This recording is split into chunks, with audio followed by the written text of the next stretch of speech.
অনেকেই বলেন নারী জন্মের সার্থকতা মাতৃত্বে। আচ্ছা, যে মেয়েটা বিয়ের 10 বছর পরেও মা হতে পারেনি, তার কি নারী জন্মের কোনো সার্থকতা নেই? কি অদ্ভুত সব নিয়ম, তাই না? আমার পরিচিত একটি মেয়ের কথা তাহলে বলি।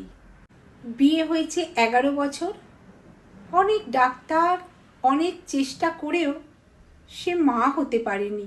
প্রথম প্রথম সবাই বলতো, আত্মীয় পরিজন, বন্ধু বান্ধব, চেনা পরিচিত সবার মুখে ওই একই কথা, এখনো বাচ্চা হলো না, নাকি চেষ্টা করছিস না, তোদের এত টাকা পয়সা কে ভোগ করবে? এমন কথায় মেয়েটি কষ্ট পেত ভীষণ। যেখানেই যেত সেই একই কথা, তার খুব কষ্ট হতো। মেয়েটিকে বুঝিয়ে দেওয়া হতো বাচ্চা হতে না পারলে এই সমাজে তার কোনো মর্যাদা নেই। প্রথম কয়েকটা বছর নিজেকে এক প্রকার ঘরবন্দি করে ফেলেছিল। পরে যখন বুঝল মা হতে না পারাটা তো আর তার হাতে নেই, এই পৃথিবীতে সবাই কি আর গর্ভধারিণী মা হতে পারে? মা শারদা, মাদার টেরেসা গর্ভধারণ না করেও তো জগতের মা। নিজেকে একসময় বদলে নিল মেয়েটি।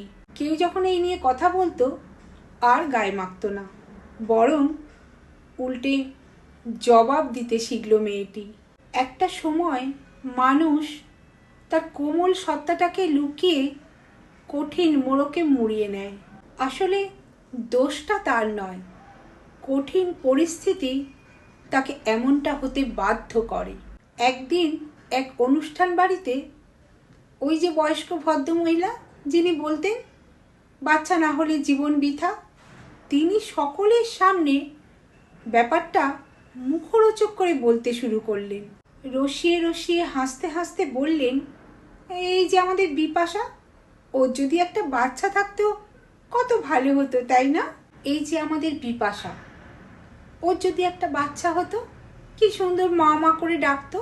মা ডাক না শুনতে পারলে এই জীবনে তো কিছুই পাওয়া হলো না, তাই না? বিপাশা বুঝে গিয়েছিল সব জায়গায় চুপ থাকা মানে নিজের দুর্বলতাটাকেই প্রকাশ করা। উত্তরে বিপাশা বলল, কে বলেছে দিদি মা ডাক শুনতে পারবো না? তোমার তো 2টো বাচ্চা, ছেলেটাকে আমাকে দিয়ে দাও। এই তো 2 বছর বয়স ওর, আমাকে মা মা বলে ডাকবে, তুমি শুনতেও পারবে। তোমার তো বাচ্চা হয়, মানে চাইলেই তো তোমার বাচ্চা হয়ে যাবে। তুমি বরং এক কাজ করো, আর একটা বাচ্চা নিয়ে নিও। ভরা সভায় এমন কথা হুলুস থুলুস পড়ে গেল। বিপাশা নাকি চরম অপমান করেছে ওই দিদিকে। কোনো একজন আত্মীয় বলেছিল, বাচ্চা হয়নি তবুও দেখো কত অহংকার। ভগবান এই অহংকারের কারণেই বোধহয় ওকে বাচ্চা দেয়নি। বিপাশা আর কোনো উত্তর দেয়নি। সব জায়গায় যেমন চুপ থাকতে নেই, তেমনি সব কথারও উত্তর দিতে নেই। কারণ জবাব না দেওয়াটাও এক প্রকার জবাব। আমি তো মনে করি বিপাশা একদম ঠিক জবাব দিয়েছে। ভগবান সন্তান দেননি বলে আর কোনো গুণ তাকে দেবে না, এটা তো হতে পারে না। ভগবান ভাগ্যিস বিপাশাকে একটা অহংকারের মতো গুণ দিয়েছিল। ঠিক সময়ে ঠিক জবাব না দিতে পারলে মানুষ পেয়ে বসে। যাদের কমন সেন্স নেই তাদের সেন্স ফেরানোর জন্যে এমন অহংকারকেই অস্ত্র প্রয়োগ করতে হবে, যাতে দ্বিতীয়বার আর সেই ভুলটা না করে।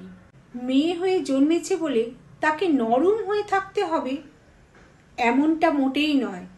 বিপাশা একটা পেজ তৈরি করেছে। সেই পেজটার আসল উদ্দেশ্য শক্ত হলে তবেই ভক্ত পাবে। আমাদের প্রত্যেকের জীবনের গল্পটা আলাদা আলাদা। কার জীবনের কতটা কষ্ট লুকিয়ে আছে বাইরে থেকে বোঝা মুশকিল। বোধ বুদ্ধিহীন মানুষ সেটা বুঝলে তো। যে প্রশ্নটা করলে মানুষ কষ্ট পাবে, অস্বস্তিতে পড়বে, লজ্জায় কুঁকড়ে যাবে, সেই প্রশ্নটা কিছু মানুষ করবেই, করে তাদের আন্তরিক পৈশাচিকতা আনন্দ উপভোগ করবে। দেখবেন কেউ কেউ আছে মানুষের সবচেয়ে দুর্বল জায়গাগুলোতেই কামড় বসায়। চাকরি কেন পায়নি, বিয়ে কেন হয়নি, বাচ্চা কেন হয়নি, কেন ডিভোর্স হলো, হাজার রকমের প্রশ্ন। মাঝে মাঝে ভাবি, যারা এই প্রশ্নগুলো জিজ্ঞেস করে তাদের লাভটাই বা কী? কিছু মানুষের এই দোষগুলো রক্তেই থাকে। যার রক্তেই দোষ লেগে আছে সে রক্ত পাল্টালে তো আর বাঁচতেই পারবে না। যাদের স্বভাব চায় না মলে, তাদের সপাটে জবাব দিয়ে নিজেকে বাঁচাতে হয়।